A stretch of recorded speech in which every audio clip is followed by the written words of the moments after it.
IDESF apresenta Radar das Fronteiras, um espaço para debates, entrevistas e análises.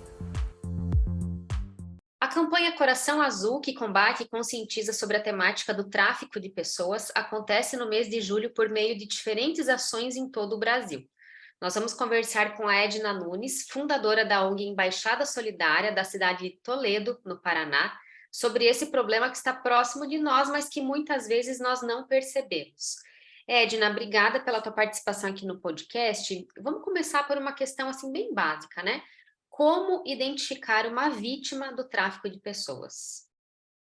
É uma honra estar aqui, prazer poder falar com as pessoas, em especial sobre uma temática tão importante, um crime que ainda é invisível para a sociedade, por parte também de muitas forças de segurança, um pouco por falta de treinamento, outro porque, apesar de não ser um crime recente, a gente tem aí, né, um histórico. Se formos olhar para a história, é um dos crimes mais antigos que nós temos, mas ele vai assumindo características bastante diferentes, vai ficando mais sutil, os criminosos vão se organizando mais do que a sociedade, e a gente tem, infelizmente, essas tratativas. Mas nós estamos, então, aqui, para quem é da região oeste do estado do Paraná, é uma das principais portas de entrada de migrantes e refugiados.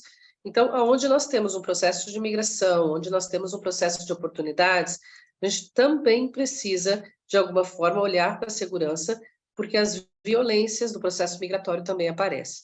E uma das violências mais cruéis, então, é tida como tráfico e contrabando de imigrantes, que pode ocorrer em qualquer cidade, não é um crime, como a gente pensa, apenas das fronteiras, mas é claro que se intensifica na fronteira, é um crime sutil, mas muito cruel. Então, como é que, de forma prática, a gente poderia citar aqui 3 formas básicas. A gente ainda tem na cabeça aquela imagem da pessoa traficada, contrabandeada, amarrada no porão, né, naquelas condições insalubres. Sim, muitas vezes isso acontece, mas o crime ele se atualizou também, ele está muito mais sutil. Então, das maneiras mais clássicas que a gente tem identificado isso na região é o sujeito totalmente indocumentado, ele não sabe te dizer se ele perdeu documentação, se ele não tem essa documentação. Parece que está tudo bem, mas na grande maioria dos casos, os coiotes, que são as pessoas que acabam cobrando e comprando e atravessando pessoas, a primeira coisa que eles fazem é exatamente retirar a documentação desse sujeito para que ele não possa acessar a rede pública, para que ele fique um pouco mais transparente na sociedade, e também ele condiciona a entrega desses documentos com os trabalhos que a vítima vai fazer, a maneira com que ela vai ser explorada. Pessoas que não sabem como vieram parar na região, elas têm um certo deslocamento, a história não bate, ela não consegue te explicar literalmente, então essa é uma das circunstâncias.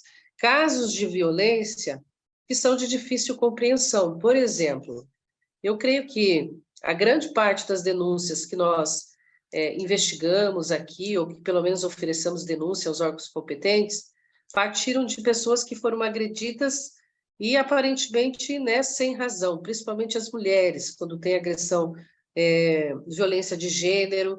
Muitas vezes você acha que, e eu estou falando agora especificamente da população migrante, muitas vezes você acha que essa mulher, ela sofreu uma violência de gênero por um relacionamento ou coisa semelhante. Quando você vai analisar, ela sofreu violência, mas é exatamente porque ela está sob o comando, sob posse de alguém aqui em território nacional. Isso é bem complicado.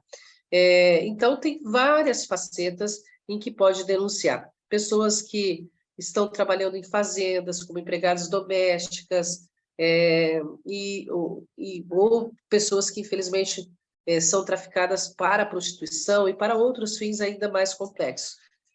Então é importante que a gente observe essa pessoa, né, para poder tentar compreender um pouquinho mais essa história.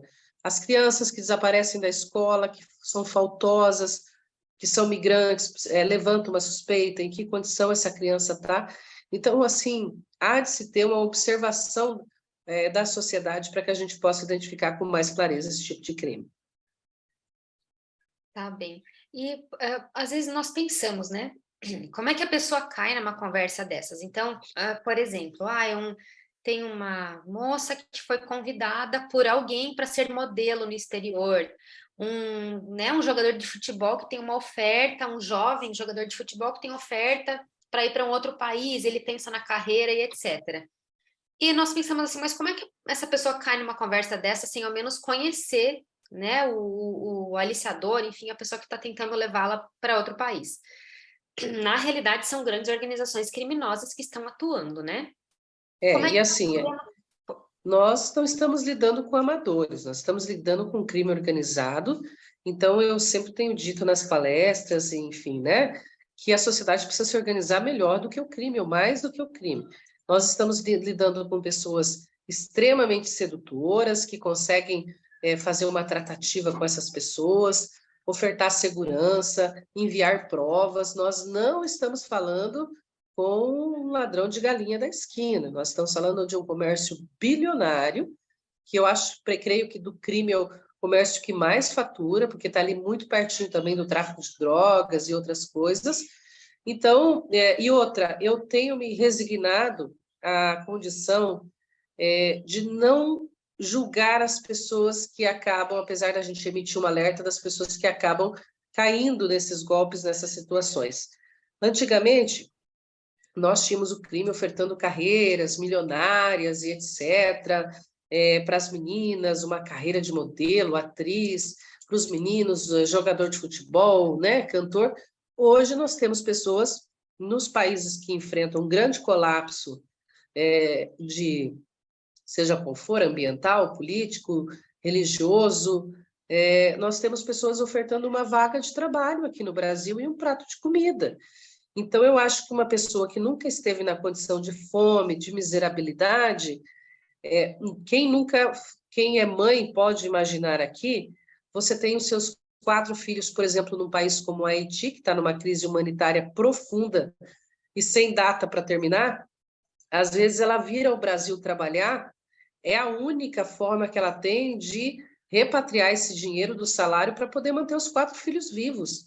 Então, nós estamos falando de uma população extremamente empobrecida, sem esperança, e aí chega alguém para você e diz, olha, tenho essa região aqui no oeste do estado do Paraná, que tem emprego, 12 mil vagas em aberto, você vai ter as suas 3 refeições por dia, seu vale alimentação, o seu filho vai ter convênio médico, e qual a condição dessa mãe não aceitar? E a gente vai dividir a sua passagem, que é 12 mil reais por aí, e você vai devolvendo por mês, enquanto você alimenta aqui os seus filhos e vive em paz.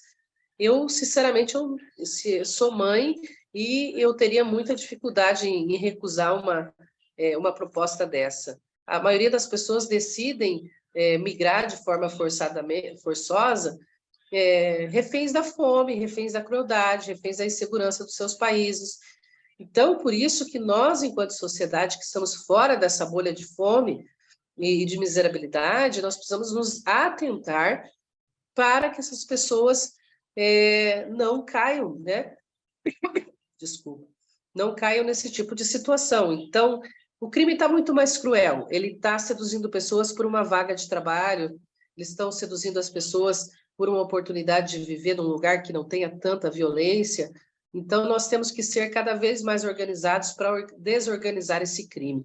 A gente faz um alerta às pessoas para que não aceitem isso, não aceitem aquilo, mas, infelizmente, a gente não chega ao público-alvo, que é o público-alvo que está ali numa zona de muita tensão, de muito conflito, de muita necessidade.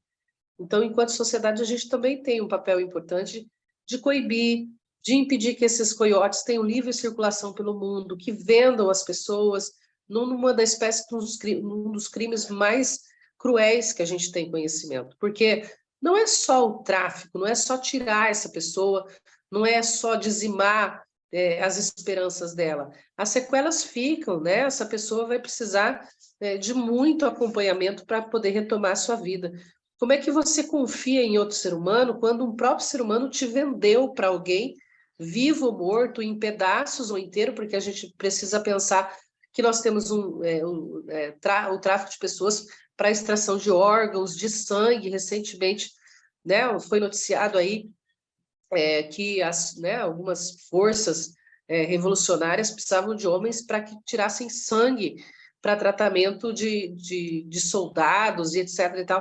Então, a gente está lidando com uma galera criminosa muito preparada, que ganha muito dinheiro e que não está disposta a parar, né? Então, assim, nós vamos ter que, de alguma forma, começar com a responsabilização, com a identificação, a fim de que a gente possa contribuir aí de forma mais propositiva para o combate dessa modalidade de crime. Edna, e tanto no Brasil quanto no exterior, uma vez identificada a vítima, né? Como é que funciona? Ou existem ações de reintegração, de resgate da dignidade dessas pessoas? Como é que funciona? Existe, mas o momento mais difícil e um dos passos que talvez o Brasil ainda tenha um tanto de insegurança para fazer é você convencer a vítima de que ela é vítima. Muitas vezes você está diante de uma vítima de tráfico, de contrabando de pessoas, mas ela não tem noção de que ela é vítima. Ela ainda acha que alguém pagou a passagem dela, que chegou aqui, ela está sem documentos, ela não consegue se inserir no mercado, não consegue aprender o português por incompetência dela. Principalmente as mulheres e crianças, nós temos abordado bastante mulheres nessa situação. Ela acha que a pessoa ainda tentou ajudar. Eu acho que um dos pontos mais difíceis que nós temos enfrentado enquanto organização da sociedade civil é dizer, sim, você é vítima, esse emprego não existe, essa possibilidade não existe, você está sob a tutela e o comando de uma pessoa criminosa e ela tem muito medo de delatar porque ela sabe que é uma rede organizada.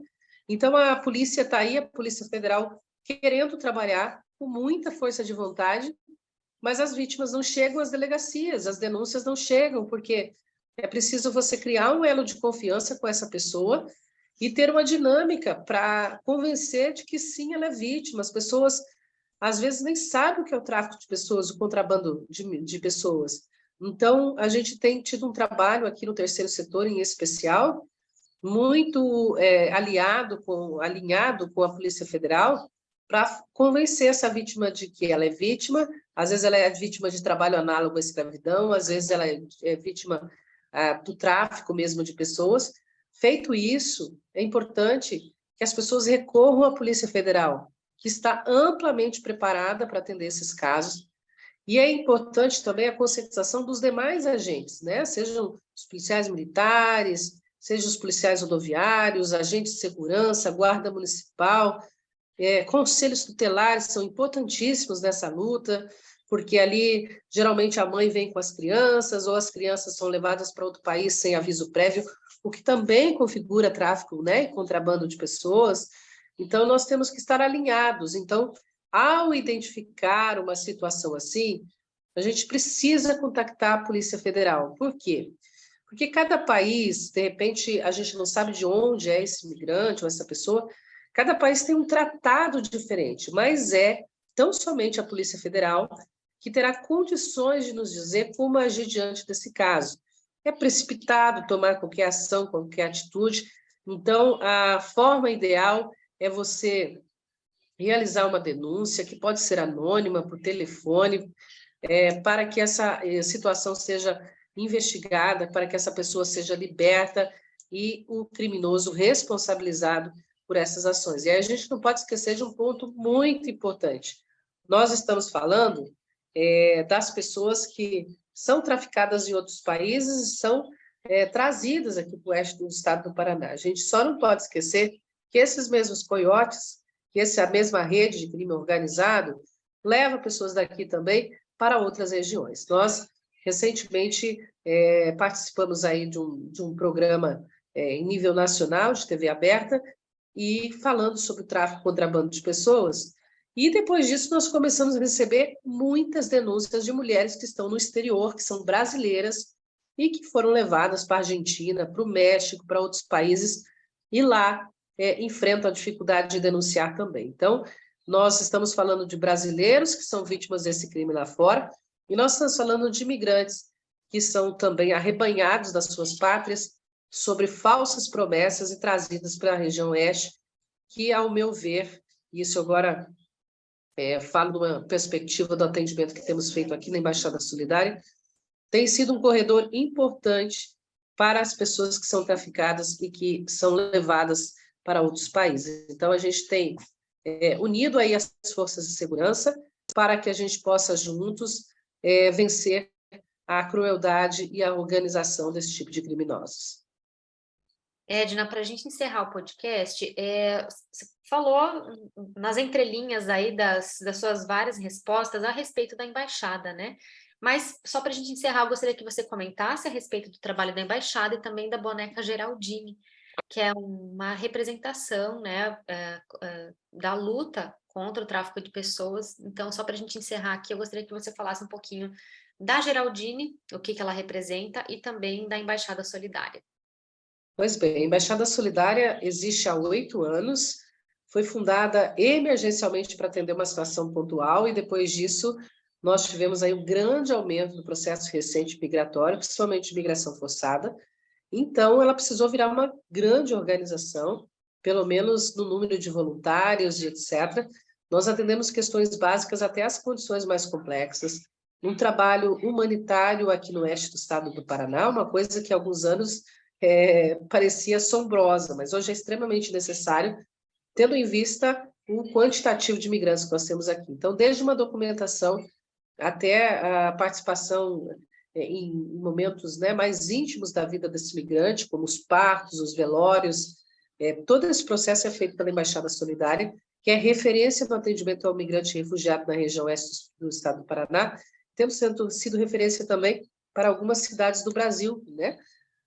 Então, nós estamos aqui em Toledo, atendemos a região oeste do estado, é um trabalho totalmente voluntário, de atenção integral, seja a mulher, a criança, a profissionalização, a empregabilidade.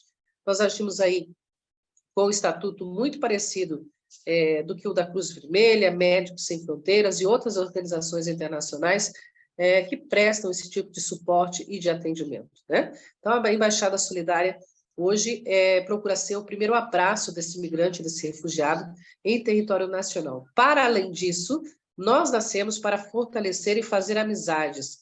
Diferente de toda e qualquer outra organização, o nosso caráter máximo não é ofertar coisas, mas ofertar relacionamentos para essas pessoas, porque a gente acredita que é só através dessa confiança que ela vai conseguir confiar e delatar os crimes e as violências que sofre no processo migratório.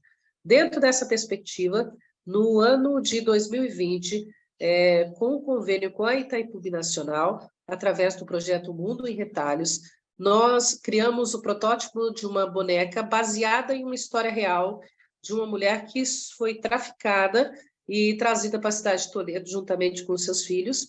Nós desenvolvemos a boneca Geraldine. A boneca Geraldine é uma homenagem a essa mulher que foi resgatada e que recomeçou a sua vida e hoje tem uma vida quase normal, apesar que uma pessoa que passa por um processo violento como esse dificilmente vai recuperar aí o trajeto normal da sua história. Mas essa boneca ganhou vida para simbolizar as demais migrantes e as demais pessoas que são vítimas do tráfico de pessoas. Ela, então, é confeccionada por brasileiras imigrantes dentro da Embaixada Solidária. Todo o material utilizado respeita o país de origem dessa mulher. Então, hoje nós atendemos cerca de 32 etnias, e nessas 32 etnias nós já confeccionamos bonecas de 16 etnias. Elas são comercializadas e o valor delas integralmente é utilizada no resgate e no tratamento, no atendimento dessa mulher pós esse trauma. Até hoje nós atendemos apenas mulheres e crianças, não temos ainda histórico de homens traficados aqui na região oeste do estado do Paraná, mas é uma boneca que tornou-se então símbolo no Brasil do combate e também da responsabilização pelo crime de tráfico humano. Geraldine, então, apresenta características do seu país de origem, os penteados, os vestidos, as roupas, e na semana passada nós tivemos aí a oportunidade de entregá-la à presidência da República e, junto com a Geraldine, nós entregamos uma carta pedindo políticas públicas para esse setor, de políticas públicas que possam atender a população migrante, que leve em consideração a saúde mental, a proteção das mulheres, a questão de gênero e das crianças. Então, a partir de agora, Geraldine faz parte do acervo do Palácio e estará aí, sem sombra de dúvida, também como um pedido efetivo da região oeste do estado do Paraná, do Brasil, para que todas as forças, inclusive a presidência da República, esteja sensível a essa causa e que juntos a gente possa fazer um grande cordão humano e coibir esse crime. E a gente deixa um pedido especial, principalmente aos agentes de segurança pública, em caso de qualquer suspeita.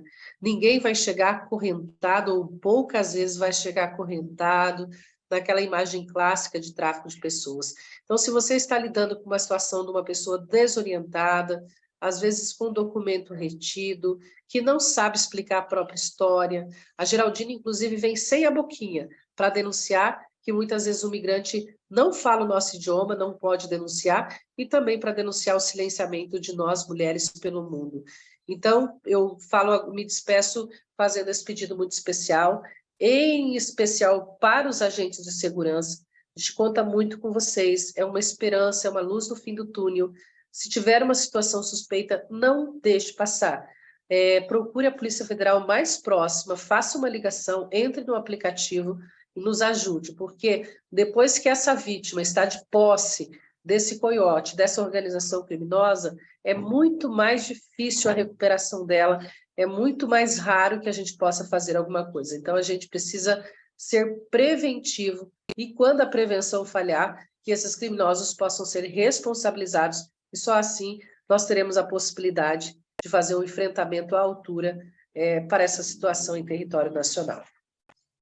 Edna, muito obrigada pelos esclarecimentos, as explicações. A gente vê que é realmente um problema muito sério, tanto que a data, né, do dia 30 de julho, o tema tomou tanta proporção, né, nos últimos anos, aí já há algum tempo, que a data do dia 30 de julho foi instituída pela Assembleia Geral da ONU como o Dia Mundial de Enfrentamento ao Tráfico de Pessoas, né? E no Brasil, a Lei 13.344 de 2016 estabeleceu, nessa mesma data, o Dia Nacional de Enfrentamento ao Tráfico de Pessoas. Então, a gente tem aí uma data específica, né, de conscientização para prevenção e etc., e um mês todo aí de ações relacionadas a esse problema que todos nós devemos estar atentos.